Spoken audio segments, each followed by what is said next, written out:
I'm B. Rich Jackson. This is my church home, St. Andrews. I'd like to say welcome to you. I'm pleased to have you join us this evening.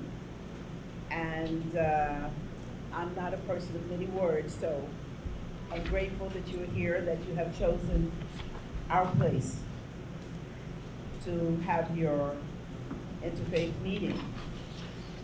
Also, I'm going to be in and out because I do have another meeting going on in Zoom. But our warden is here, Mr. Brown, and Ms. Grant. She is one of the bigger pillars of this church. So you have representation from us. So again, welcome, thank you, and carry on.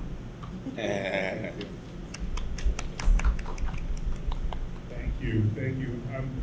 I'm Henry Goldschmidt from the Interfaith Center of New York. I'll say a word or two in a moment, but first, I'm delighted to welcome Nicole from Councilmember Farías' office. And this program has been sponsored generously with a grant from the council member, and we really appreciate, in addition to helping pay the bills, that you're also here to be part of the conversation. Yes. Thank you so much.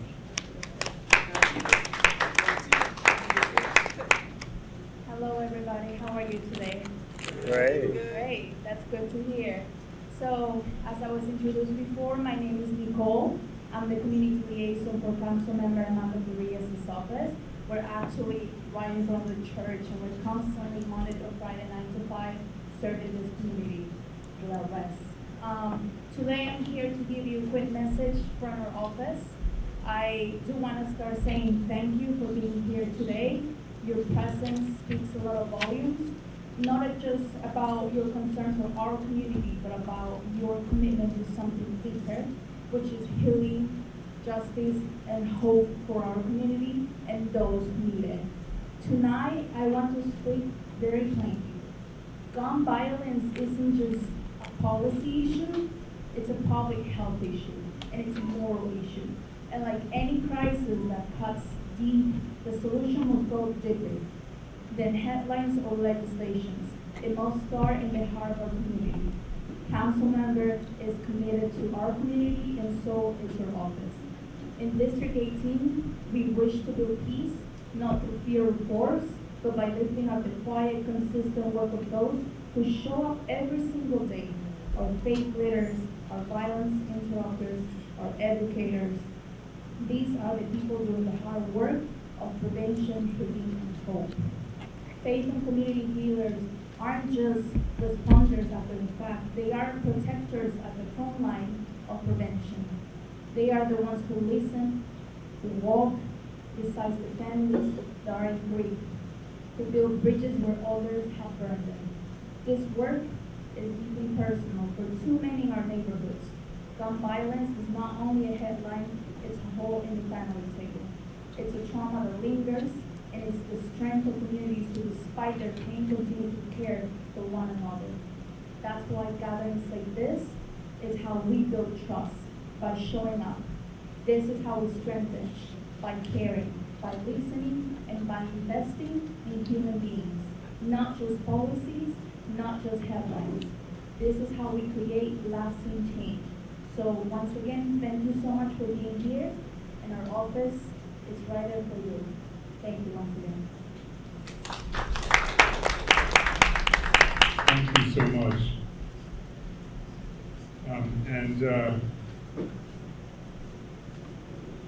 Thanks again to Councilmember Farías for her support of this program, and thanks, of course, to our hosts at St. Andrew's Episcopal Church. We really appreciate being here in their sacred space.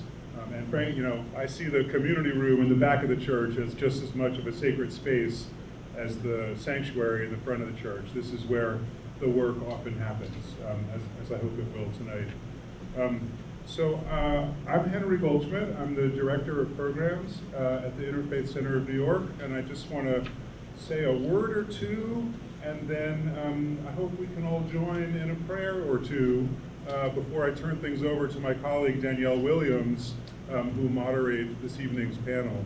So first, one more important word of thanks to our speakers who have joined us this evening.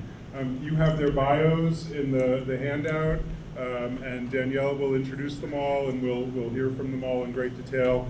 But I just want to say to them from the Interfaith Center, thank you for your partnership in creating this program. You know, ICNY as an organization, we've been working for over 25 years to empower and to mobilize faith leaders in neighborhoods all over the city to confront the issues that face us as New Yorkers. But you know, on an issue like gun violence, we at the Interfaith Center of New York, we're not doing the work on the ground in the way that our speakers are this evening. So it's just an honor for us as an organization to be able to bring them together and put them in conversation across faith lines and from their different perspectives to share with you all this evening. So thank you again for your speakers and for your partnership with the Interfaith Center of New York. Now, one more thing I would like to do before I turn it over to Danielle. You see on the second page of your handout for this evening, I've included a couple of prayers from the Jewish tradition, a prayer for healing and a prayer for remembrance of the dead. And these are, I'm not going to tell you the whole story of each one of these prayers, but they're standard parts of the Jewish liturgy. They're there in the service, in the synagogue, every Shabbat and at other times. And now, traditionally, like way back when, you would say each of these prayers for an individual, and you would kind of name the individual that you're praying for. But there's a lovely practice at many, many synagogues in New York and elsewhere these days of making these prayers open to the whole community. So, the community will recite the prayer together and then leave space for people to call out, if they want, the names of people that they're praying for. So I invite you to do that with us this evening, if you're comfortable doing so. You don't have to, but we'll first say a prayer for healing, and I invite you to think of anyone in your life or in your community who needs healing from the harms of gun violence. And in my opinion, at least, that can be, someone who has been physically harmed in a shooting. It can be family members wrestling with the trauma that gun violence impacts on an entire family and an entire community. And also, in my opinion at least, and you may or may not go along with me on this, I would say that we should extend our prayers as well to people who have committed harm with guns and pray for them for the healing that they need from the trauma that brought them to that dark place to commit violence. So first we'll say a prayer for healing for all the victims of gun violence. And then after that, a prayer in remembrance of the dead for people who are no longer with us, thanks to gun violence. And again, I invite you can read along in the Hebrew or the English. And if you're comfortable doing so, I invite you to share the names of people that are on your mind and are in your heart in this moment. Okay, so we'll start. Take it from there on the second page of your handout. The first prayer is just called Misha Beirach, which is just the first two words of the prayer. And I'll read in the Hebrew and then in the English. Misha Beirach, Avotenu, Abraham, Yitzchak, v'Yaakov, v'imotenu, Sarah, Rivka, Rachel, v'Leah. Hu yivarech v'rapeh et hakol shenifka'u al yadei alimot neshek.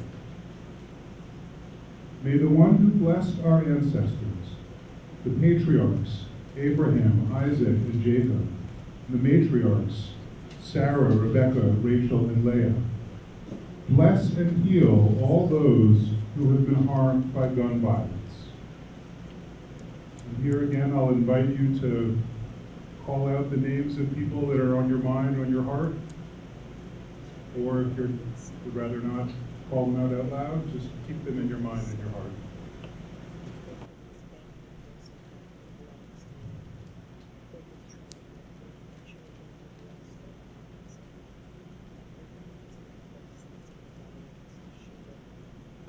May the Holy Blessed One overflow with compassion upon them and send them speedily a complete healing of the soul and healing of the body, along with all those who are ill among the children of Israel and all humankind. And let us say, Amen. Amen. And then second, we'll join in a prayer of remembrance for the dead. El Mole Rachamim, Shochin B'Moraim, Hamtzei Menuka et Kanfei HaShekhinah, Al Nishmot Me'ela Shanhargu Al Yadei Alimot Neshek. God full of mercy, who dwells on high, provide a true rest on the wings of the divine presence to the souls of those who have been killed by gun violence, included. And again, I invite you to name people that are on your minds who've lost to gun violence, or just keep them in your hearts.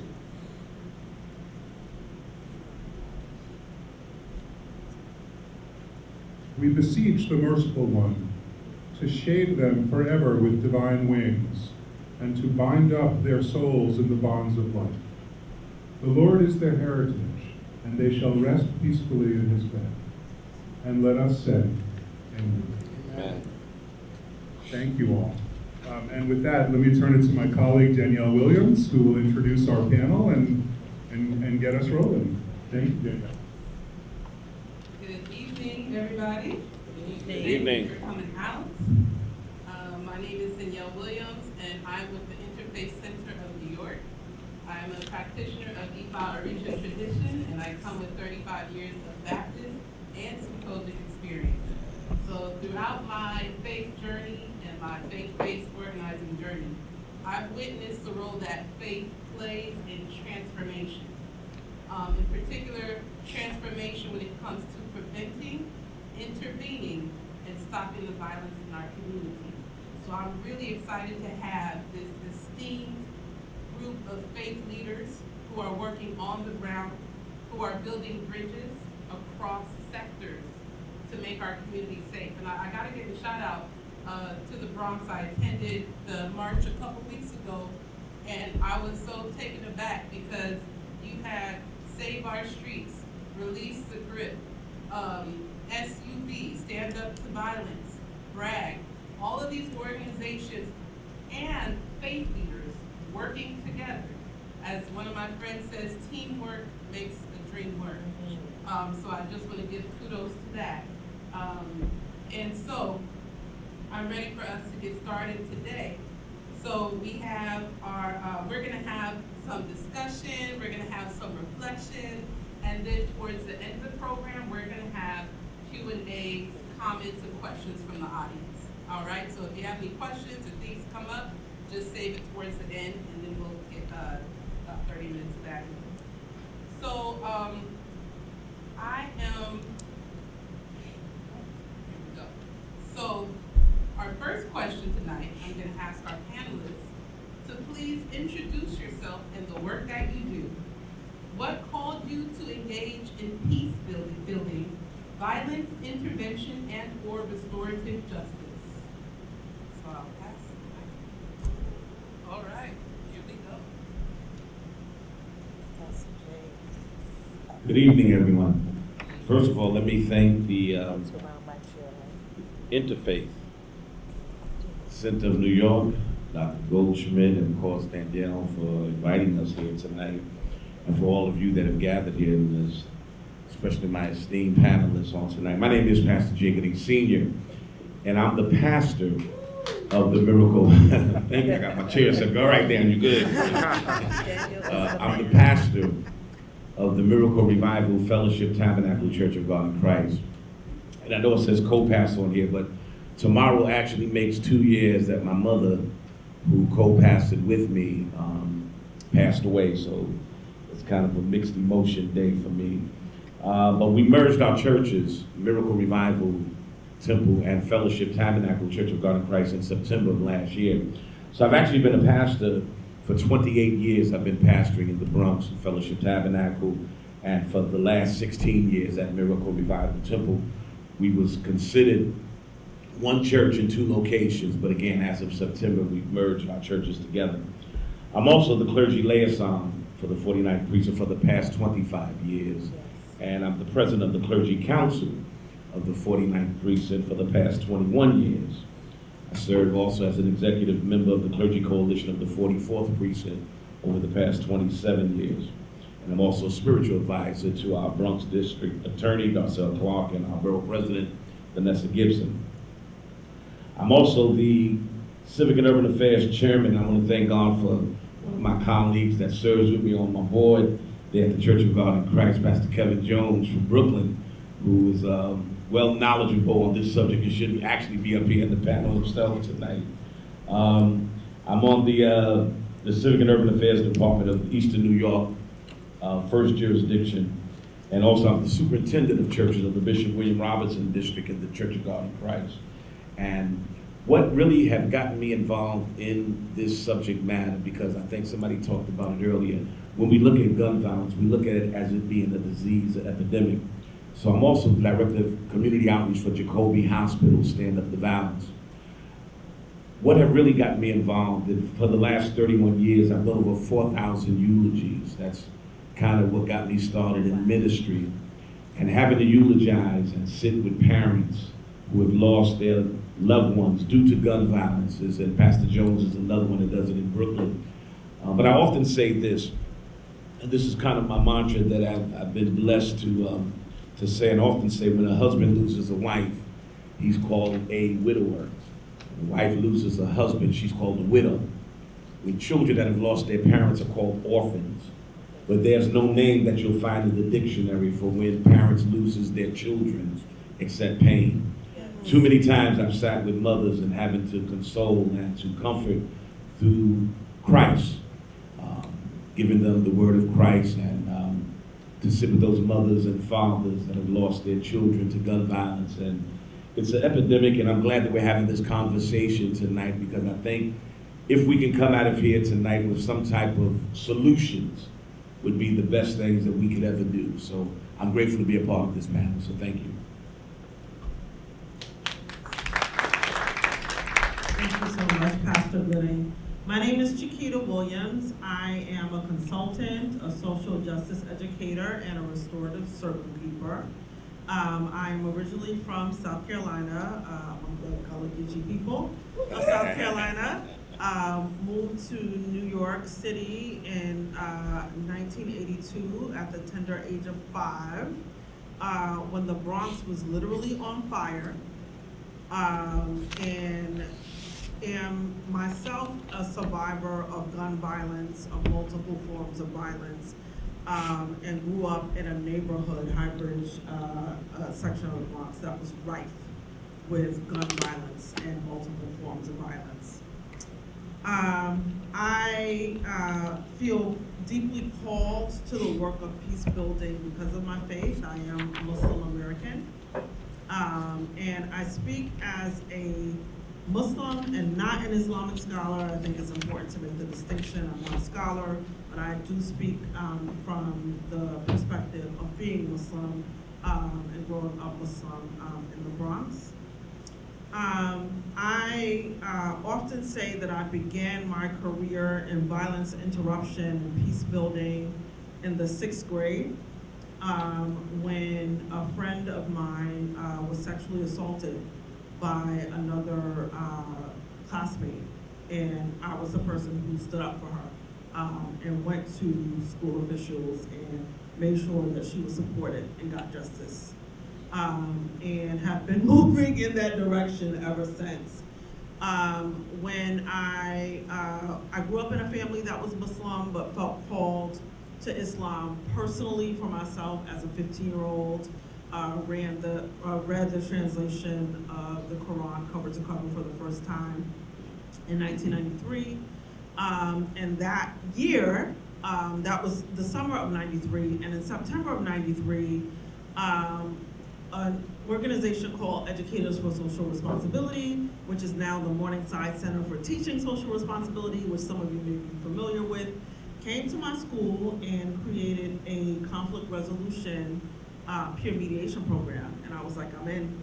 And so I was trained in that, participated in teaching workshops around violence interruption, later became a restorative justice circle keeper, and I'll talk a little bit about what that is later. But one of my primary missions in life is to serve God by being able to interrupt violence and support cultures of peace. And so I'm so happy to be here with all of you. Really excited for this conversation, and we'll continue from there. Thank you.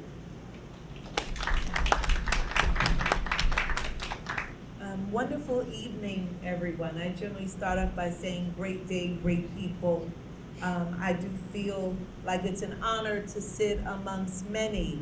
It's an honor to be in the presence of you all, and I'm just so glad that you're here to spend time together for this topic. My name is Tara Brown-Arnell. Depending on where I am, it might be Miss Brown, right? We have some of the my work family here. Thank you guys for showing up. It might be Minister Tara, but I really do believe after being a child of God, I am Tommy and Joyce's daughter, right? And that's what I would tell my work kids, whether it was when I was a school teacher or in my position as a director of BronxConnect's Alternative to Detention program, or even in the current position of director over BronxConnect, giving direct oversight to our gun violence prevention program. When I leave out my house, and even though I'm 55 plus, I am still the daughter of Tommy and Joyce Brown. And I think what's so important there is that I have to represent my home, right?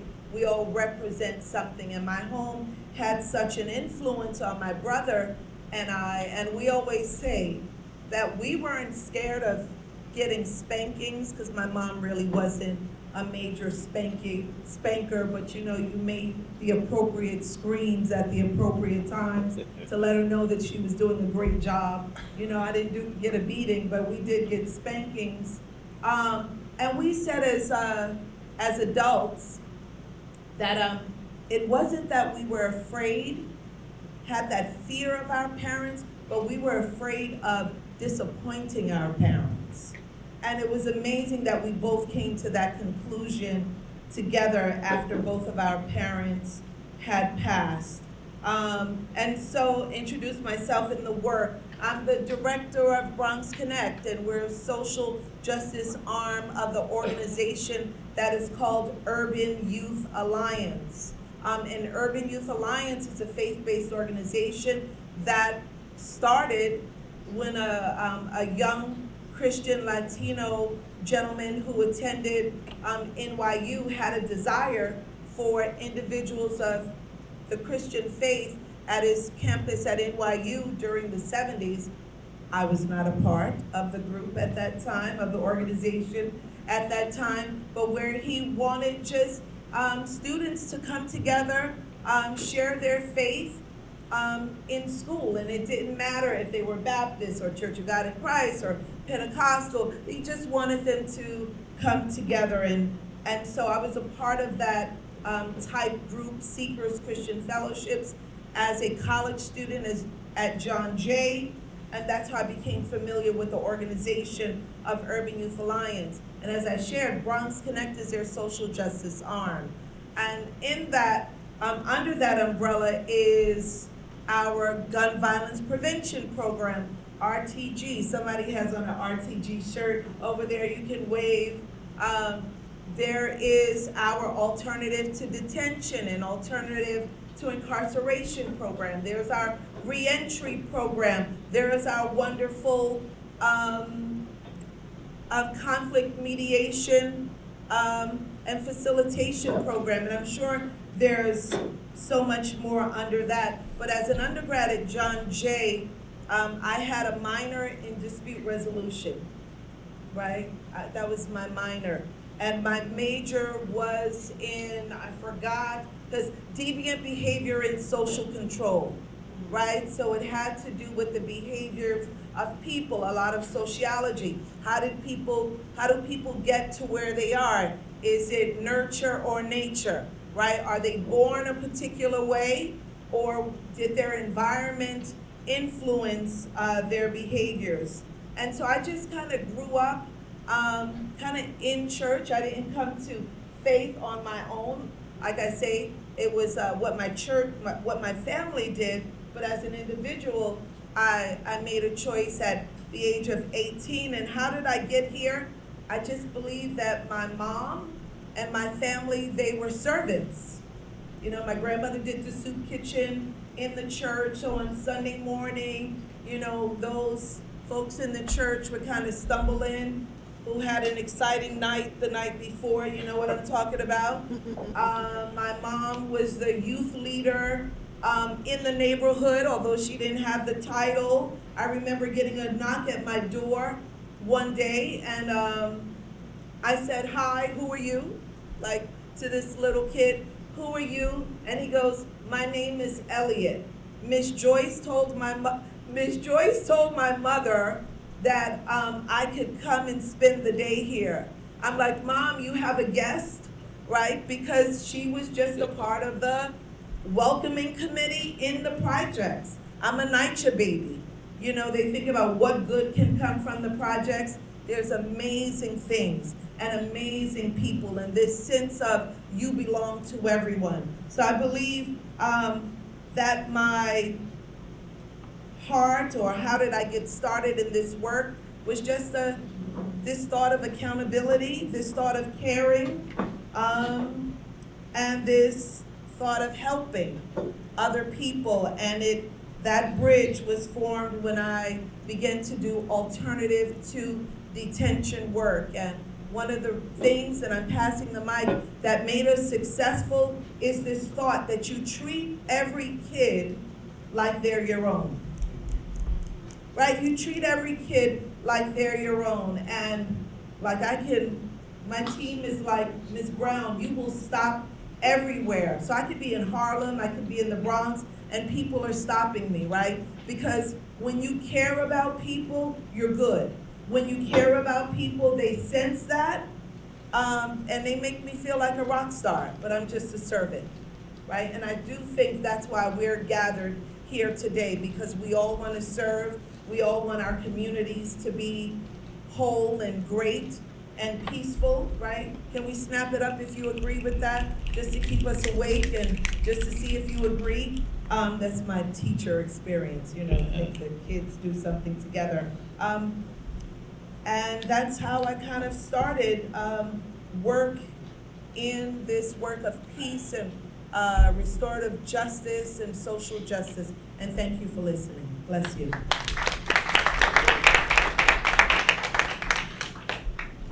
Good evening, everyone. My name is Husein Yatabarry. I'm the Executive Director of Muslim Community Network. And I'm also Muslim like Chiquita, and I would say Assalamu alaikum as a greeting to all of you. And I think that's where I'll start. Before I get into my work, is you talked about what got you to engage with peace building. Is the first phrase that I ever learned from our religion of Islam. Assalamu alaikum, which means peace on to you, and wa alaikum salam, you're returning the peace on to the person who said it to you. And I think that's a powerful statement to have as like the most repeated thing in your community with your people, is just a call upon peace every single day, every moment you meet another Muslim. Assalamu alaikum, assalamu alaikum. If you understand the meaning of the words, it's peace is in your mind and in your process of your thinking at almost every moment of the day, because you're always interacting with someone. So I'm the Executive Director of Muslim Community Network. I've been there for about 2 years. It's a nonprofit organization that's been around for 22 years after 9/11. It was started from a particular pain point in New York City, which is 9/11. It was started to really reshape and redefine the narrative around being Muslim in the United States, particularly in New York City. with the advent of a lot of Islamophobia and a lot of hatred towards Muslims post 9/11. And we do that through a lot of community education, leadership development, and advocacy work. So when it comes to violence intervention, MCN, this past year we've had this program called Healing Stars, where we've been working with young Muslim men within the community with our own like violence prevention and mentorship programming, because there's a lot of cultural nuances and just differences that those community members may have, especially the young West African men that we work with, where they see this duality within who they are. And sometimes it's difficult to understand who am I when I go outside of my home. Because in your home, you're this young West African Muslim man that your parents sent to the mosque since they were younger. But when you go outside, you're Mo. And Mo is fearless. And Mo is in the streets heavy, and Mo gotta get to it. And Mo gotta be X, Y, and Z, because Mo outside of his home is a very different character than Muhammad inside his home. So understanding the nuances of that, we have to define a program for those young men, because it is difficult. It's a difficult duality to kind of mitigate when you're 14, 15, 16 years old, and you hardly know who you are as a human being. So violence intervention is like deeply important to me, because I went through a traumatic experience when I was 6 years old. Our next door neighbor, so my parents are Gambian, our next door neighbor, Dafe, he was killed in our building on 176 and Clay Avenue. He was coming home from work. He was a target of a robbery. He was asked for money. I guess he didn't give it up fast enough. He was stabbed. And at 6, I didn't see the actual act, but I saw him in the process of dying. And I was pushed into the apartment because he was yelling in the hallway. And I think from that moment, I really, like, when I see violence, like when I see people arguing, it just like, I have to intervene. Because that was deeply traumatic. I wish I never saw it, but I did see it, and I don't want anyone else to ever go through that kind of tragedy or ever see that, witness that kind of tragedy, because it scars you and it stays with you forever. Especially as a young child, it's like really hard to process, because that's the first time like I really understood death. I think before that, death was told to me like, oh, like this insect just died, or like this animal died and you ate it. But to know that there's a human that's my neighbor that I'm never gonna interact with again, I really understood the damage that violence could cause to one's psyche, the damage one could cause to one's family. It really fractured that community, because it was immigrant community in that building, and you saw like a flight. My parents moved within the next 2 months, and we moved to another neighborhood just because of that act. And you know, at the end of the day, my dad talked to his mom, and she was like, "It's so unfortunate, but I forgive whoever did it, because at the end of the day, I'm not the ultimate judge, and that person will have to go in front of God and discuss and talk about their actions to my son. But I won't harbor it, because it'll just damage me. It'll eat me up. I'll become depressed. It'll mess with me. I have so many other children, so I have to make sure I'm still whole for them. And that's a very difficult process, but we come from a religion where, you know, Allah is the ultimate decider. He's the ultimate judge. And at the end of the day, he does forgive. So as a human, you learn that you must also forgive. So it's very difficult, because we're human. We don't want to forgive. We want to hold on to the anger. We want to hold on to the grief. But he tells us to forgive, and he'll make us whole. And restorative justice is just what this community needs. I think in Black and brown communities, we've been disenfranchised for so long.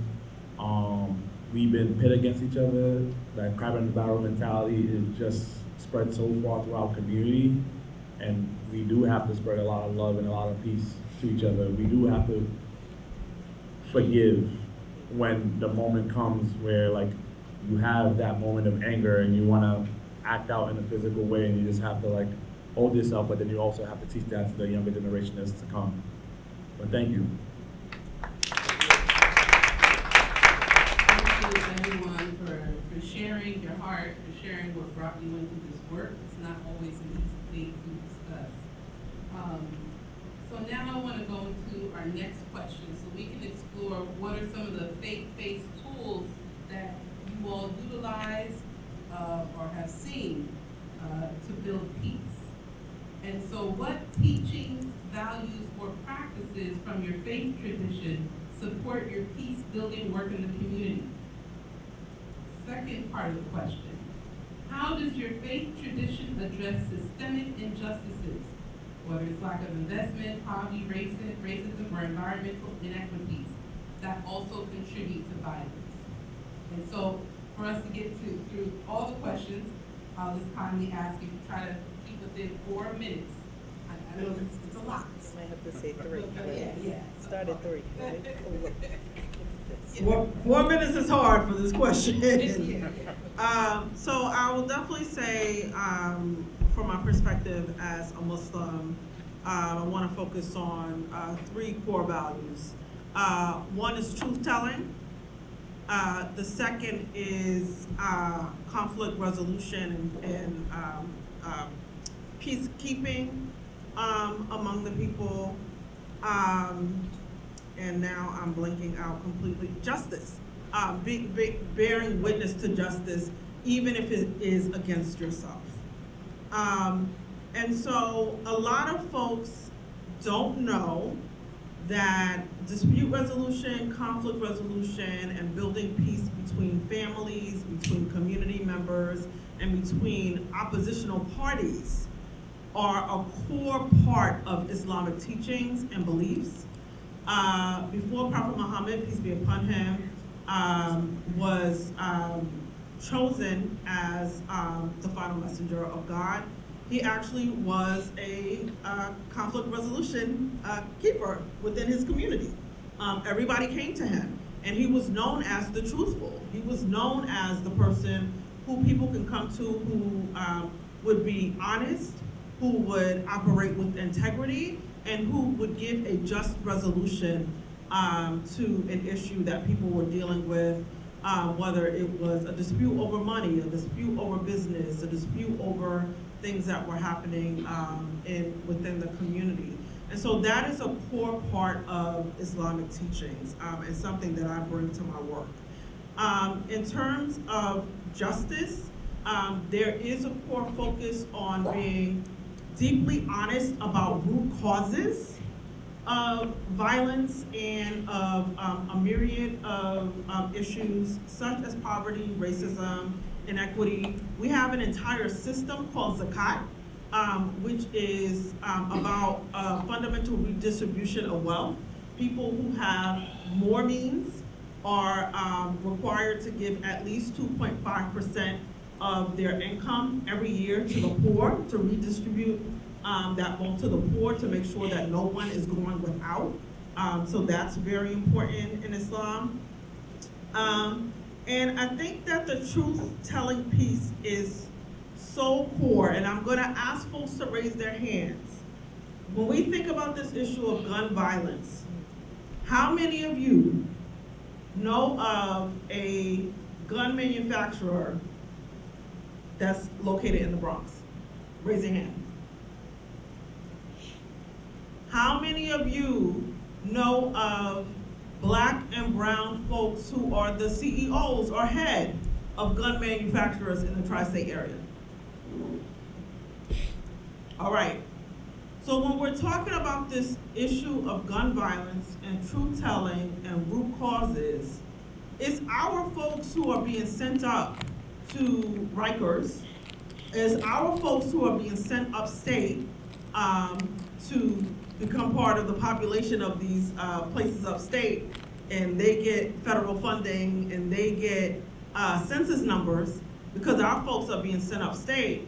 But we're not the ones trafficking drugs, trafficking guns. We're not the one manufacturing guns. These guns are coming from Pennsylvania, from Virginia, from places that are predominantly white by institutions that are predominantly white, but the folks who are being punished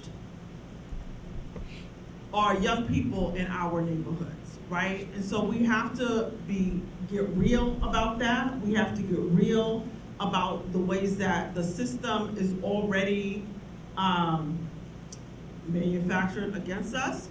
We have to think about, for example, there's a wonderful documentary called The Feminists on Cell Block Y, done by CNN, where you have young men in Los Angeles, a California prison, who have done all kinds of horrific crimes. And they are engaged in circles. They are meeting in circles on a weekly basis. And when you hear their stories, you hear that these are little boys, grown men, who are little boys who were subjected to violence as children, who were subjected to gun violence as children, who, if they got some kind of intervention, if they got some kind of healing, they would not have gone down the trajectory that led them into prison, right? And so we have to be thinking about and exploring school to prison pipeline, divestment to prison pipeline, foster care to prison pipelines, if we're really gonna start to get to the roots of these issues of gun violence and understand that there are greater forces at play outside of our red line neighborhoods that are leading to gun violence in our neighborhoods. Well, first of all, I'm not gonna need 4 minutes because that's about as long as one of my sermons on a Sunday morning. But I would like to ask Tara a question, if she don't mind. What did you do? Did you spend time with Elliot when he came knocking at that door? Elliot? Yeah, the one that knocked on your... He was in my house. It was crazy. And Elliot went from being this little kid to a grown man and, you know, having a child and bringing the child to see my mom, because there's real community in the projects. No matter what they say, no matter what stereotype, there's real community in the project. I just wanted to make sure. Yeah, I was trying to lock him out, but I see. I think he put his 7-year-old foot in the door. You know, he was persistent. Let me say, one of the things that we're doing for Peace Building, I'm glad to see one of my good friends here tonight, too, Elder Warren, Pastor Jones, Danielle, even you, Danielle, who participated with us during our Peace Walk. These are some of the things that we're doing as far as peace building. 2 weeks ago, we had a symposium at the church, which Danielle, which you was present at, trying to, I'm a firm believer, I'm from the old school, and I'm a firm believer that it starts in the home. And I believe we've had such a breakdown in the home that if children are not, if their parents, if they have no respect for authority in their homes, they're not gonna have respect for anybody else outside the home. So I'm a firm believer. My father always taught me one thing. It was 3 places where children are taught. Number 1, the home, the school, and the church. And I think in all 3 places, we really had a breakdown for these last couple of generations that have come upon us. So we're trying to do stuff. I'm really concerned about our young people, even in our church. Yesterday, we had our youth church Sunday, and I had a positive rapper comes in, because they hear some of social media plays another part of what we're dealing with our youth. And at a young age now, my grandson, he's had his telephone in his hand since he was like 2 years old, you know, and so we're living in a different day now. But I believe that if we can plant that seed, part of what I'm trying to do at Jacoby, Stand Up to Balance, is planting that seed to those that are in elementary school, the 2nd and 3rd graders. I believe if we can plant that seed there, to me, by the time they get to junior high school and high school, it's almost too late. But if we can plant that seed when they're young, so that's what I'm trying to do. Even at our church, we have different programs and youth events that's happening to kind of keep our youth engaged. But we know we're living in a different day now. When I was growing up, and Pastor Jones, he's a little bit older than me, but when we were growing up, we recognized our parents sent us to Sunday school. We had Sunday school. And there's a lot of folk that didn't even grow up in the church, but their parents sent them to Sunday school just to get them out the house, even if the parents didn't go to church. The kids So now our children don't have about choices. They don't have a choice of good and evil. So it's what they see, whether on social media, what they see with the drill social media. It's so much that's going on now. What I believe systematically, what is the negative that's happened, especially in our community in the Bronx, is we're lacking those resources for centers, community centers, and I know they build one and they think that suffices for the neighborhood. But it's not like it was back in the day. And again, I think our children need these resources for these community centers. We used to go out in the street and play two-hand touch or punch ball in the streets. But now our children, they're picking up the guns because there's nothing else to do. So if we can somehow, speaking, one of the things we've been advocating with our legislators for is to get these centers, community centers that's coming in our community. So I believe if we can do that, we'll see a greater decrease in the violence that's plaguing our streets. Yes. Let's clap it up, right? I see Pastor Gooding on right to solutions, right? And so I really don't want to waste a lot of valuable airtime lest the staff talk about me tomorrow. And, I see,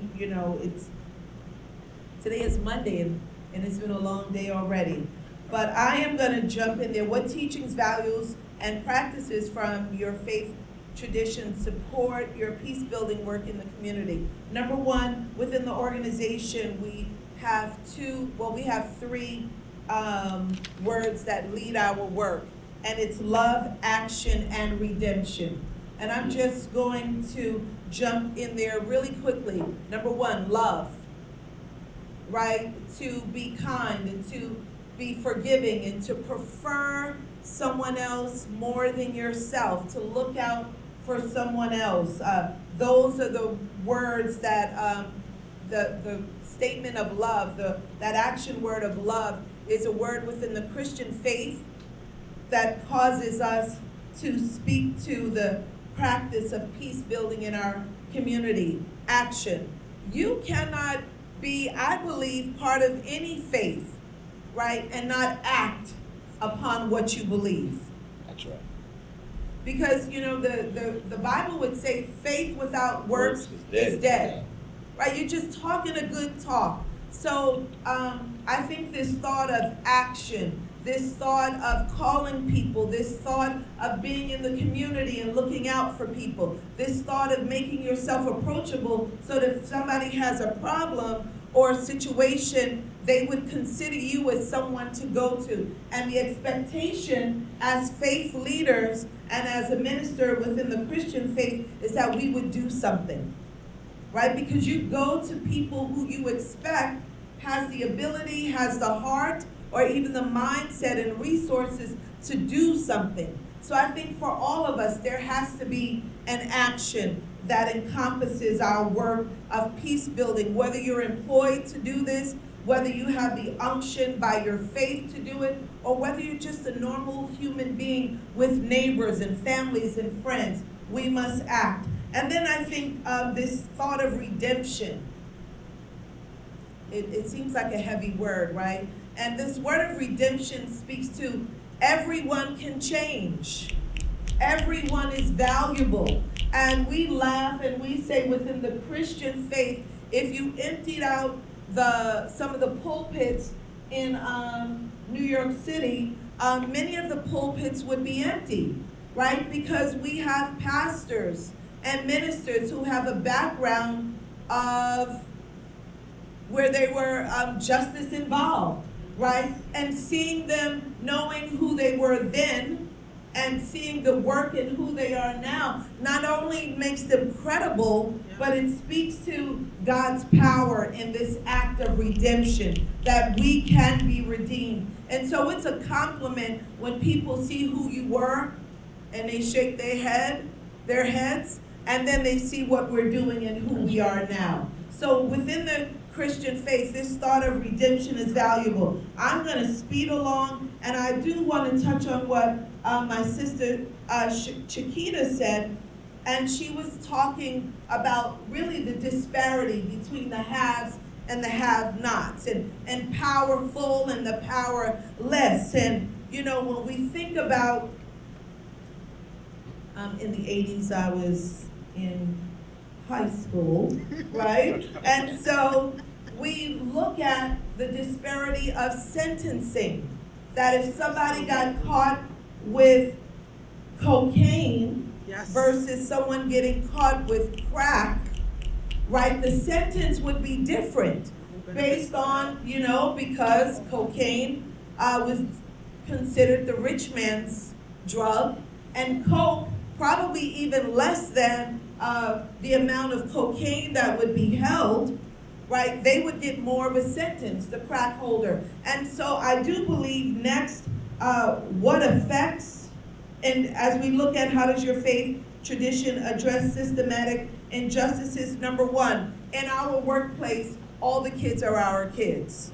And so often we have to say, oh, like my kids, and my friends would look at me like my work kids. So now I say like my work kids, but they're our kids. If we have a need, I think about Jesus sharing, right, the fish and loaves. Like, it was meeting the natural needs of man. And when you think about Maslow's hierarchy of needs, speak and address people's needs. They hear you better, right? If they need food, if they need clothes, if they need prom clothes, if there's a situation in their home and you can meet it, that is this act, that is the showing of understanding the systematic needs, the systematic lack in some of our communities, and addressing the poverty, racism, and the environmental inequities. And we see, as I get ready to pass the mic, where there is high rates of gun violence, there are generally high rates of lack of resources. That's right. So poverty and lack of resources align itself with violence. And we see it all the time. And love, right? People, one of my favorite lines is from the sitcom Cheers. You know the song, sometimes you want to go where everybody knows your name, and they're always glad you came. I was a director of our alternative to detention program. The kids were mandated to be there. How do you make them come? They have to feel this sense of, I have to be there. It's better to be there. When they don't see me, they're looking for me. They feel the love. They feel this need of love and respect, and I'll hug them. I'll kiss the top of their heads when I was taller than some of them, which no longer exist. But everyone wants to feel welcome and loved. And so I think those are some of the things that address the systematic injustices, address issues of poverty and racism and environmental inequities. Let's get some of these plants and bus stations and places where we have trucks that continue to release toxins, right, in the air. When people feel better, they do better. Yes. Right? They feel loved and they feel valued. I'm passing the mic on officially. Bless you all. Yeah, when it comes to peace building work, I think the through line between what everyone's saying, whether it's home, whether it's school, whether it's the church, the mosque, it's a program like RTG, it's a program like MCN, it's community. I think, like, Pastor, when you were talking, that's what we've lost. We've lost community. People have lost community in the homes. Homes have been fractured due to mass incarceration, due to violence in the home, domestic violence, due to a litany of different issues in the home. So that community is fractured. You go into school communities, there's no understanding and there's no tolerance of the differences of our beautiful mosaic of a community. So that school community is fractured. Then you go to your houses of worship, there's fracturing over there as well. There's congregations that split. A church splits and there's another church down the block, but there used to be one church. There's a mosque on this block and that mosque on the other block. They used to be one, but they split, now they two. Sometimes they three. So when you have a fracturing of community in that way where everything is so fragmented, how can you really build peace? Because now the differences that have grown in those like pockets are like just compounding. There's no more communication, there's no more connection. So it's really about community. And I'll go to like some more spiritual and religious practices, but then we kind of bring it out to like the outside world. So like when I go into community, and I'm, let's say a mosque, the first thing I do is I take ablution. Ablution is, I don't know, for some of you that don't know, it's like when you see a Muslim washing their hands and washing their mouth and their face, but it's symbolic. There's a physical cleanse, but there's a symbolic cleanse that you are cleansing yourself when you come into this institution of the things you may have done with your hands, your mouth, the things you may have seen, the things you may have thought, the things you may have heard, the places you may have walked that were sinful, because we're human beings and we're always gonna make mistakes. So 5 times a day, wash yourself symbolically of those mistakes before you make prayer to Allah and you ask Him for forgiveness. Now, come to the outside world, we have no forgiveness for nobody in our community oftentimes for their mistakes. And then for our young people who lack a lot of that emotional intelligence, it leads to violence. Because we have these differences, because I'm not emotionally intelligent, and because I have not learned to forgive you, because I haven't really gone through that proper process of life, then I must enact some kind of action. But oftentimes, I was a teenager myself, the times where I wanted to fight somebody, it's like I would go upstairs, think about what just happened, I want to come back outside. Because like I was isolated, and in my rash brain, I thought it was a good idea to come back outside and confront somebody because, you know, my masculinity was tested, or he said something crazy, he said SMD. So like now I'm just irate, like I gotta come back outside, or like what are people gonna think about me? But when you have a true community, people say, relax. I've been in communities, whether it's a mosque, whether it's a school, but within a proper community where people actually love you and people care about you, they say, relax, let's sit down and talk. It's not that big a deal. Right. But when you're in fractured community, like outside in neighborhoods, somebody would tell you, no, go ahead, fuck them up. Like they'll push you to fight, and then they'll say, you're my brother. You can't be a brother of mine if you're telling me to fight or kill my other brother. Then you're a brother to no one. So I think when it comes to faith traditions and systemic injustices, I think it comes down to one word within Islam, is khalifa, which is steward. And I think we've lost that sense of stewardship of our community. I think when we talk about inequities, when it comes to poverty, poverty is a test. It's a test for the poor, it's a test for the rich, right, and the wealthy. The test for the poor is that you have to have patience and resilience, that things will come and God will favor you. For the wealthy is that God has blessed you and been generous to you, so you have to be generous back to your community and be a steward of your community. It's the same thing. It all comes back to that sense of stewardship. When you talk about the environment, you talk about different communities, you talk about the Bronx, you have, out of 300,000 people, 200,000 people may think it's okay for me to drop my piece of paper or my drop piece of, but if 200,000 people all have that same mindset, that's 200,000 pieces of garbage all across the Bronx. That's 200,000 bags, that's 200,000 McDonald's bags all across the Bronx. And then you're like, hey, man, they don't come clean up our community, but there were stewards in the sanitation department that try their best every day. They pick up their garbage, but when they come back, there's more garbage. So that steward says, I want to relinquish my opportunity because these people don't care about this community more than I care about this community, and I don't live here. So then everyone starts relinquishing the responsibility to the stewardship of the collective community, because we don't feel like it's a collective community. We have our zones in our pockets. It's my block is Highbridge, or my block is this, so I only care about this. I care about this community, or I care about this group of people. Maybe I only care about the Muslims, or I only care about the Jewish folk, I only care about the Christians, I only care about the people from the Bronx. But once you start otherizing everybody, that's where it really happens. So just to sum it all up, we all have to be caliphs, stewards of our environment. We're all part of a collective community and a collective world. And we just have to stick with that community in order to build peace. Because It can't happen when we think our differences are so far apart that we can't come together.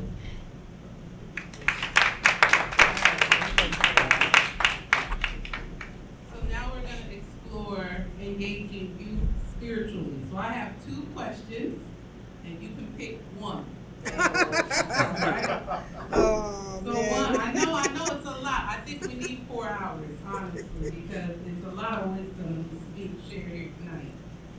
So one, what are the spiritual needs of young people involved in or impacted by violence? What models inside and outside traditional religious institutions are effectively engaging them to advance cultures of peace? One of the backdrop of why I'm asking these questions is we know that youth involvement in our faith traditions, or in many faith traditions, has been on the decline. In some traditions, it's increasing. But the overall pattern is it's been on a decline. So thinking about with that in mind, how do we meet the needs of young folks? Okay, second one. A lot of community violence deals with conflict. What are some promising models from your experience or faith tradition that can help community members and youth navigate conflict in nonviolent ways?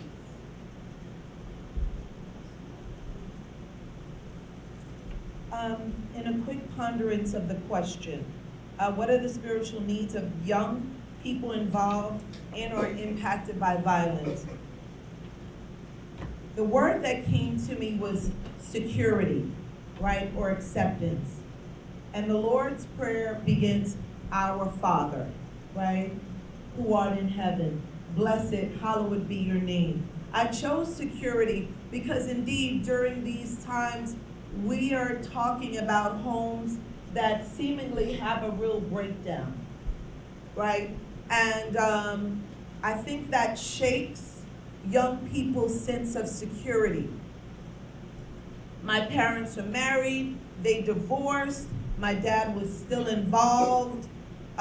He never spanked us, but he could give you the look, right? I knew that I was loved. I always knew that dinner was going to be on the table. I was not concerned about rent being paid. Rent is paid. I just never had a thought or had to have this responsibility of being responsible for anything other than being a student, being a sibling, being a daughter, and being a good person, right? So I think there's a real need for stability. I wanted to add to this and acceptance. I think I'm going to speak to the Christian faith community. There was a long period of time where it was a lot of you can't or you should look like this. You can't go to church with pants on. You can't wear this. You should dress up. And I think probably for many of the faiths, but I'm going to speak to the Christian faith, the pandemic changed a lot of that. Yeah. And there was a greater sense as come as you are. You don't have to spend money to go to the house of the Lord, to be in fellowship, and to hear. And I believe that that tradition of being dressed came from this background of slavery, that when we migrated to the north, it was in church where those of African descent, they were more than just a slave. They were more than just a boy. They could dress up and feel important, and they were a part of this community where they were decision makers, where they were elders, where they were leaders, and so they dressed the part. And so I don't think it was intentional that they put these laws down. But now the church is saying, times are just so bad, just come. We want to love on you and we want to receive you. And so it's part of our young people being involved in or impacted by violence, when you can let them know, right, that they're accepted, right, when they can sense it, when they can feel it, it changes the thought of who they are. Right? Because I'm going to hug all of the kids. I'm going to say hi to all of the kids. I'm gonna reprimand all of the kids. I remember I was coming home from work one day and I saw some kids, they looked like they were about to jump this other kid, and I was in my Jeep and I drove up on, because I'm crazy like that, and I drove up on the sidewalk and I got out of my car. I'm like, yo, what's up? What y'all doing? I'm like, it's gonna take all of y'all to fight too. And you know, they dispersed. I said, y'all know better than that. Probably about a month or so. This kid in my building, don't even know where he came from. My building only has 6 flights. He was like, hi, miss. I was like, hi. And I'm like, who are you? Right? How did I not see this kid? He said, remember when you drove your car up on the sidewalk? I was like, oh, I don't know which side of the violence he was on, right? But he remembered me. That's right. Right? And I think it's so important, and I'm gonna do my wrap up. I will always say, get to know the kids in your neighborhood. Say good morning. If you're buying an orange juice, buy them an orange juice. It doesn't matter if you don't know them. Good morning. If there's something about a job program or something, you say hello, because it is very hard to do inappropriate things in front of people you know, in front of people who acknowledge you, in front of people who seemingly seem like they care about you. You know, that's where I'm gonna end mine. And I think the model is love. I think the model is an open door. I think the model is they believe that they can come to you, right? I think Jesus did it just kind of very, very well. You know, he sat with those who were the least preferred. And I think that when we see other people, we need to think about, hey, what do they probably think about themselves? How can we smile? I still say good morning. Grew up in the projects. You say good morning. You smile. You say what's up. As I'm walking by Taino Towers, everybody's standing in front of the building. They don't know who I am for the most part, but I'm gonna talk to them like, yo, I see you standing here. All these programs on 3rd Avenue and you ain't signed up for nothing yet. Here's my number. A lot of us have cards. Doesn't matter what you do, you can make your own card, right? Go online. Hey, if you need something. Hey, if I can help in any way, give me a holler. And I do believe that God will burden you with kind of who to help. Maybe start off with one. Maybe start off with a mother who has an 11-year-old child or a teenager. See how you can help her, right? Because it's just so important to love our brother. And I think this impacts those impacted by violence or those, whether they're the offender or the receiver of it.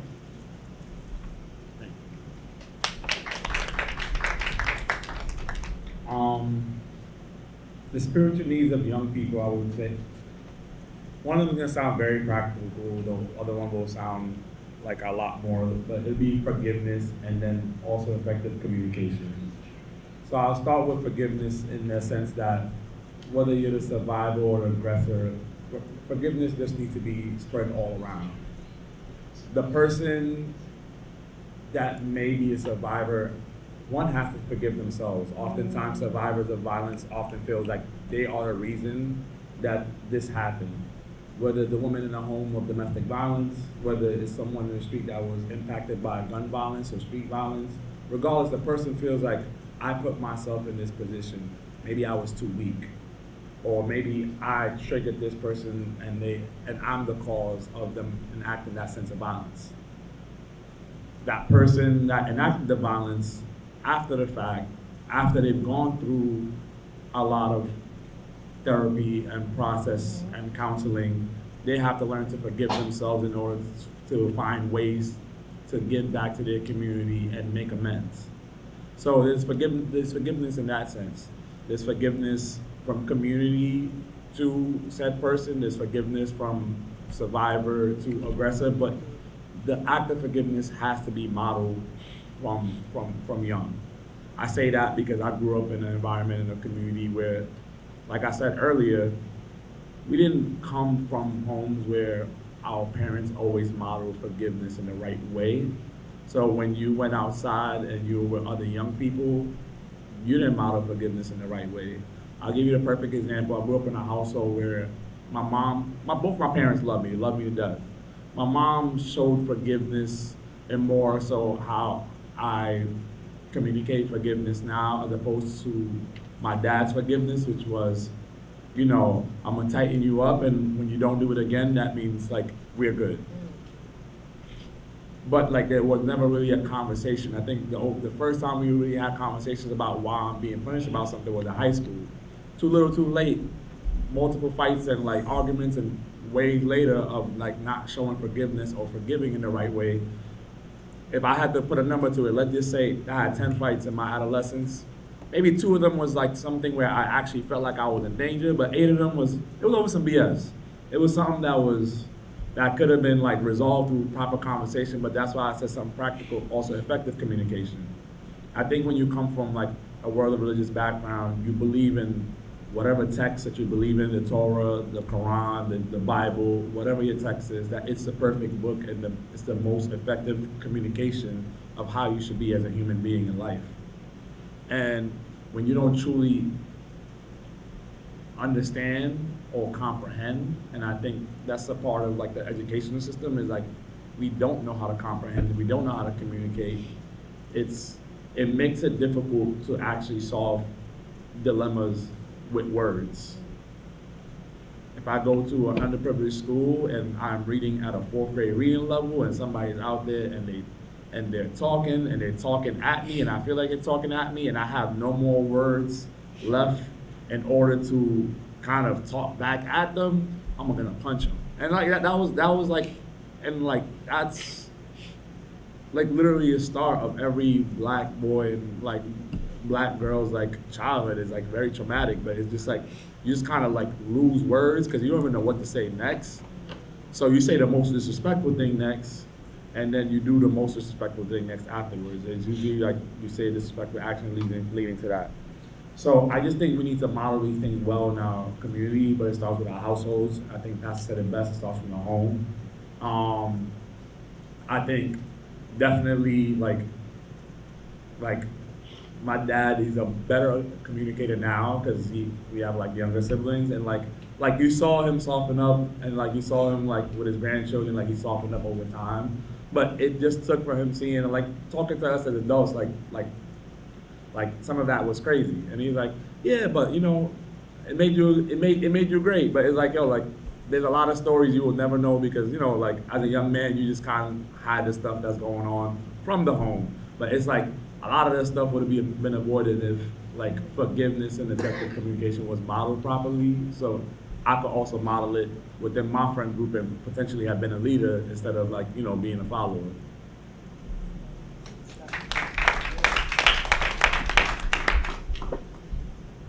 So I'm gonna echo what was said about what young people are being exposed to. I have a bit of aversion when people talk about young people and what young people need, because young people model what they see adults doing. Yeah. And so we have to have accountability for what adults are doing to young people, right? And doing in front of young people before we start talking about how we're gonna hold young people accountable and what we need to do for young people. And I say that as someone who was a youth leader and someone who was a designer of programs for youth leaders. If for most of us who have experienced violence, the first perpetrator of violence was usually a parent or a sibling. And a lot of us have grown up in homes where we did not feel loved. And if you don't feel that you can trust your own parents or family to love you, then what regard are you gonna have for yourself and what regard are you gonna have for other people? So I want us to really sit with that and think about that, right? In terms of thinking about promising models, I'll talk about restorative justice and restorative circle keeping in the next question. But I am a tremendous, I can talk about it now? Okay, all right. So I'll talk about two things. So two promising models. I'm a big believer in community gardening. My family runs Takwa Community Farm, which is a faith-based farm that was created by Muslims and Christians coming together to create this half-acre farm in the Bronx. It is world famous. It's probably the most famous community garden in the world. People come from all over to go there. And when a young person is involved in the process of nurturing something from seed to harvest, they garner an appreciation of life that cannot be replicated in just having a conversation about how precious life is. When you actually have to take care of something, water it, weed it, adjust the position, make sure that is getting the proper sunlight, making sure that it's getting the proper composting, you develop an appreciation for life that will disrupt practices and ideologies of violence. And so I am a huge proponent of taking young people, and I don't care if you think that in junior high school or high school that they're too far gone. If you get a 12th grader in the garden That's right. doing some stuff, That's right. some things are going to change, right? And we know from all of our traditions that people who were considered enemies of our religious leaders are people who often became the biggest advocates and proponents, whether we're talking about Paul, whether we're talking about Umar, whether we're talking about a number of other people. So I want to talk about community gardening and just the power of that and invite people to learn more about that and about youth engagement with that. Secondly, restorative justice. How many folks here have ever heard of the term restorative justice? Oh, so most, all right, so I'm among family, all right.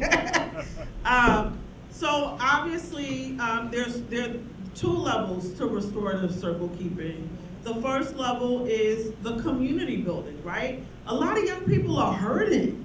A lot of young people are confused, particularly in this age of social media. They see a president who is, running, financing a war in Gaza, financing wars in Haiti and in the Sudan and all of these places, and are confused and hurting and stressed. And they need a place where people can bear witness to them, to their pain, what they're going through, what are their hopes, what are their dreams, what are their aspirations, what do they need, right? And be able to name that and know that there are people who are gonna have your back. There are people who are gonna actually listen and bear witness to what you say, right? And do that on an ongoing basis. So those community building circles are the starting point and very important.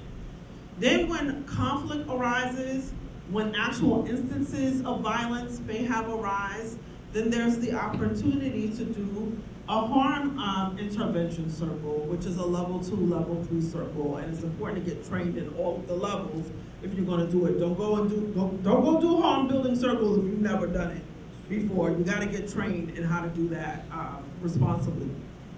But it's an opportunity to hold space for the person who was harmed, to say, I see you, you matter to me, you are important to us, to go with the Sawubona metaphor or language from the Zulu people. And that we're going to ask you, what do you need to feel whole again? And then we're going to say to the person who was a harm doer, what are you willing to do in order to be accountable for what you did? What are you doing to make it right so you can be in right relationship? And what are the people around those folks, the bystanders, the community builders, the community members, willing to do to make sure that we all can be in right relationship with each other, right? Because forgiveness is part of it, but it also is that shalom that salam, about being in right relationship with other people so that we don't discard anybody, so that everybody can stay in the community, but that we can do that with safety and with dignity and with respect. The final thing that I'll recommend is, folks may have heard of a term called hip-hop therapy. This was something that was developed at Columbia's Teachers College by Dr. Christopher Emdin, who's a wonderful science STEM scholar and hip-hop scholar, and Dr. Ian Levy. And they actually have built studios within junior high schools and high schools where they work with young people to write lyrics, to do ciphers, to talk about the pain that's going on with them, right?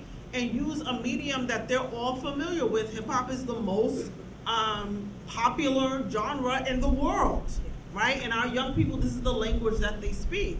And so being able to use something that speaks to their lived experience, particularly we're talking about kids in the Bronx, hip hop was founded in the Bronx, of course, and hip hop, early hip hop, was used as a peace building tool to unite gangs that were fighting each other, and instead of having knife battles, they had rap battles, right? And so hip-hop therapy is a methodology that can be used to get young people to talk about what's going on with them, and to talk about what some of the solutions they want to generate, and have space in school in order to do that. So I'll leave it there.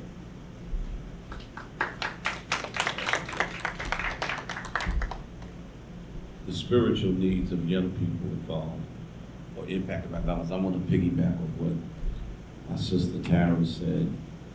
I believe since COVID, we've seen the change in the culture of the church.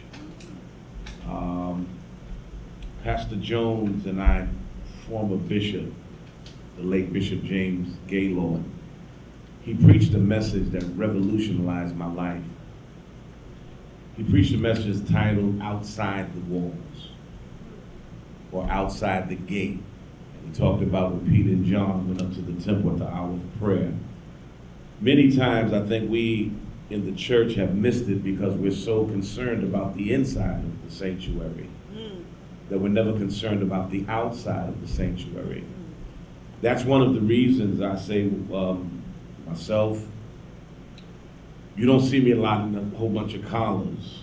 I know who I am, I know who I believe, and I live the life. But I don't have to wear a collar to prove who I am. So I believe sometimes we have to meet the young people, as my sister said, where they're at.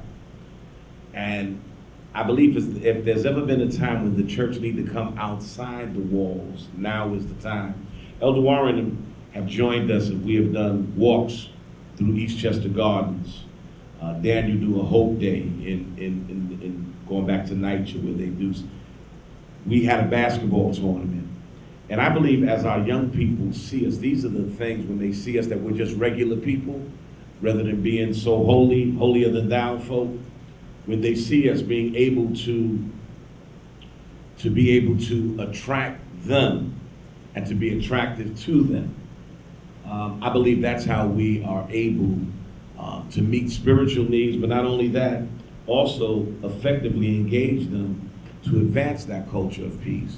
So I believe it's something that we have to be, and I listened to my brother Husein talked about being part of that community. We have to be able to go out and bid them to come, because they're not coming in.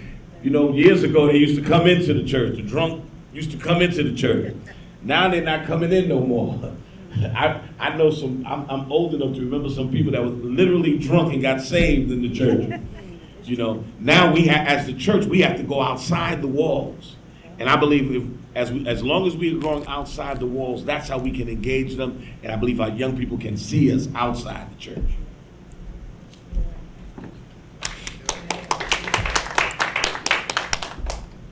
All right, so I have one last question. This one we're gonna do bullet point answer. You know, listen, it's so much wisdom and knowledge being shared right now. Sometimes you just gotta let spirit talk. But that means, you know, we gotta catch up with time. So, this, and then after that, we're gonna get to Q&A. So we wanna make sure we have enough time for Q&A from the audience. So if you can just bullet point like this. What is your call to action for faith communities in the Bronx? How can they engage around preventing and intervening in community violence this summer and beyond? How can they collaborate with your organization?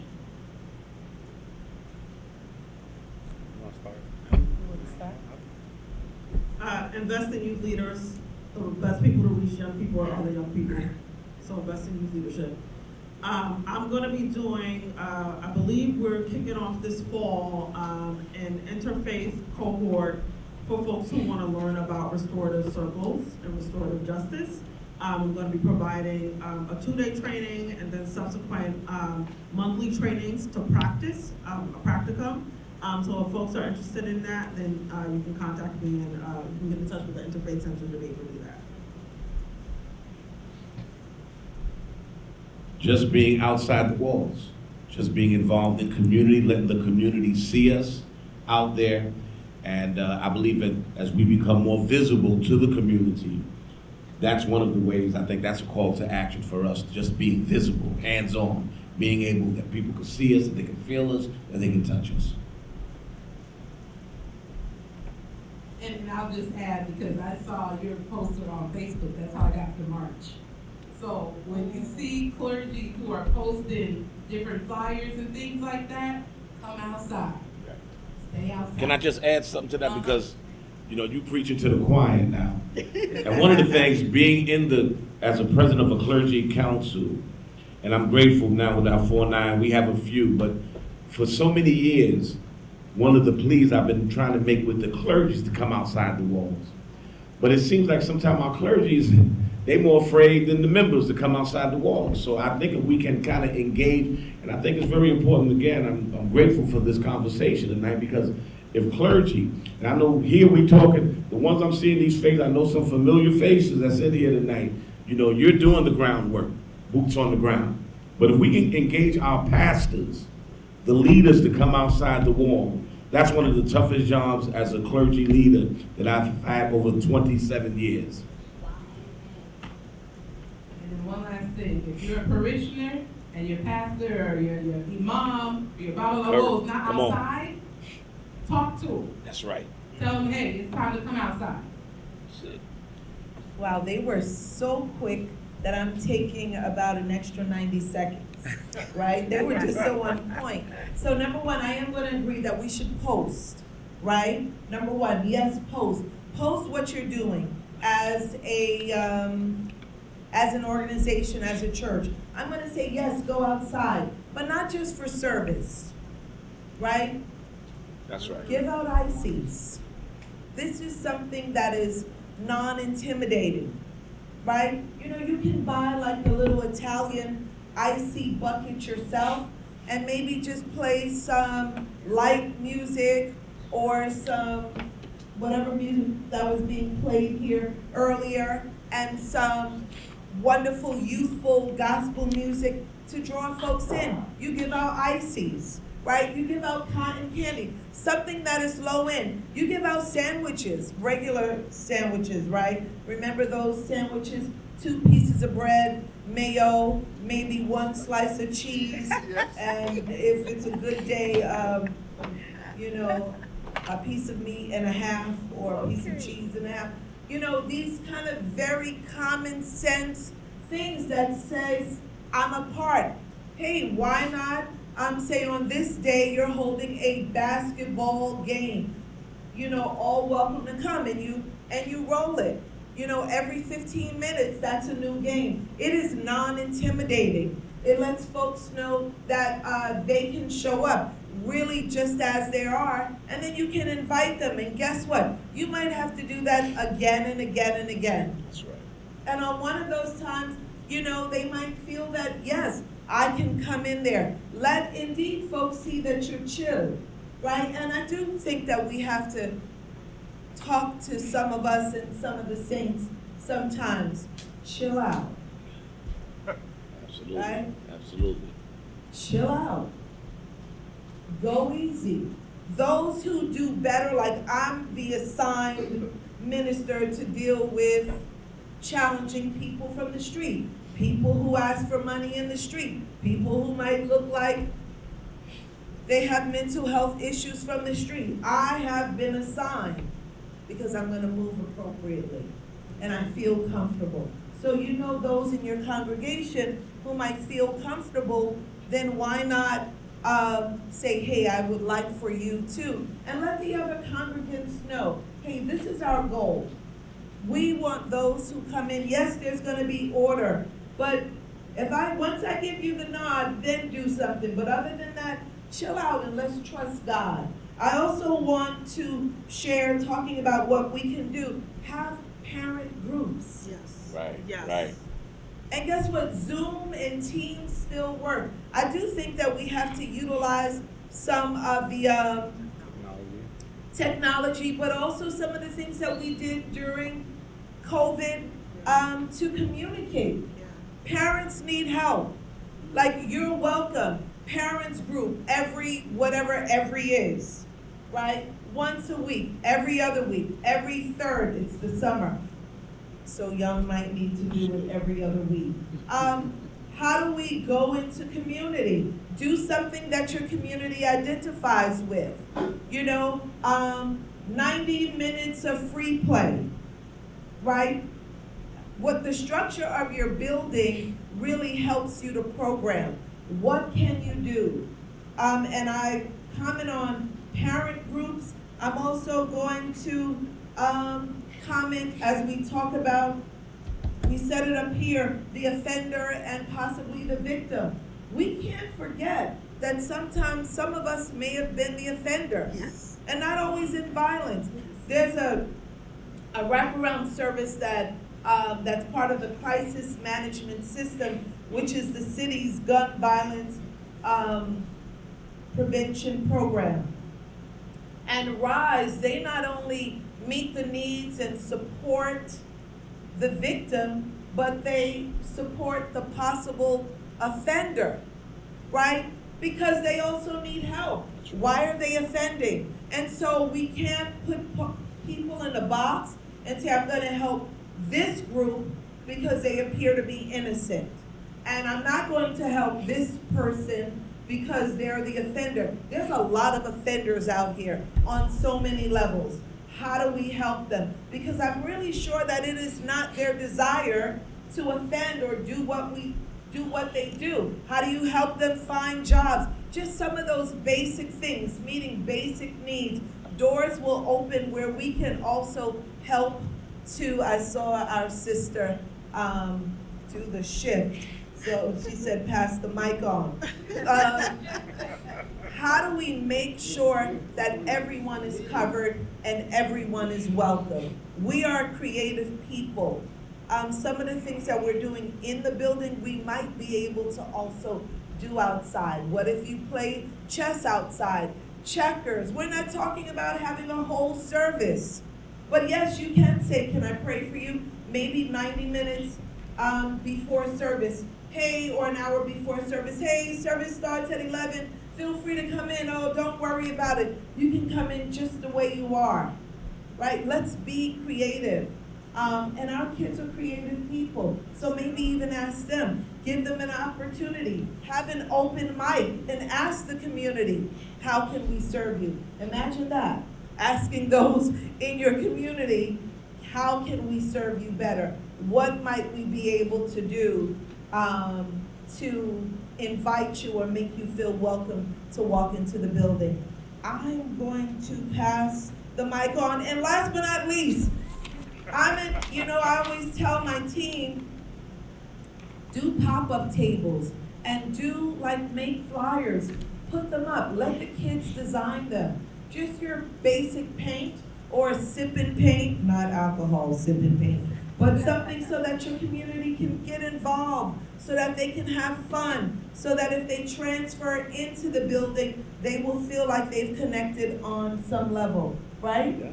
Okay, you see, he agrees, my brother agrees. Husein. No, I just want to echo what everyone's been saying. It's been a pleasure just being able to speak to all of you, and I think continuing to build the community that you feel like you're a part of. I think this is a part of that, like what you're doing today is continuing to build a community with the community that you feel like you're a part of, connecting with the communities that you're not a part of. Like, I think that's what I'm talking about when we talk about the interconnected community piece. It's not just my church or my mosque or my school, my block. It's how do we grow that sense of community once we build something strong here? How do we connect with something else, and like how do we like create a ripple effect? Because that's the only way we're gonna really be able to actually tackle this violence as a collective community in New York or in the Bronx around this community violence. Community violence is not just affecting one group of people, especially here in the Bronx. It's affecting everybody. It's affecting the old, it's affecting the young, it's affecting the light skin, the dark skin. It doesn't really matter. Community violence is affecting all. There's children being buried, there's grandmothers being buried, there's grandfathers being buried, there's fathers, there's mothers. Like, it's a lot and it's intense, and it's not always just gun violence, or it's not always youth violence. So I know, like, we always kind of talk about the youth, but it's just violence just throughout. There's violence in homes, there's violence outside of home. So we just gotta build a community that we feel like we're part of, and then connect with the communities that we're not, and make those communities connected. And then how can you collaborate with our organization, Muslim Community Network? We do work in all 5 boroughs. You can follow us at MCNNY on Instagram or mcnny.org. And on July 30th, Wednesday, July 30th, we'll be holding a Bronx Women's Wellness Fair on 1020 Jerome at Foster Park. That used to be called Malali Park. Yeah, we're gonna be holding a women's wellness fair there where we'll have 2 workshops, one in hate crime prevention with a safety training for women. And then the second workshop will be around healthy relationships. It's a domestic violence awareness workshop, but we call it healthy relationships to make people feel welcome. And then there'll be a resource fair from 2 to 5 afterwards. So it'll be a full day event where we'll have food and we'll have tables and resources and workshops, and it'll be a good way to build community in that area. So it's open to all. We're targeting the whole community, so there'll be Muslim community from the Muslim women from the community. It'll be a lot of Puerto Rican and Dominican women from the community, a lot of African American women from the community, but everyone will come together and be able to have community. And that's it. Thank you. Thank you, everybody. And of course, please support all the organizations that you see here. There are many ways to get involved.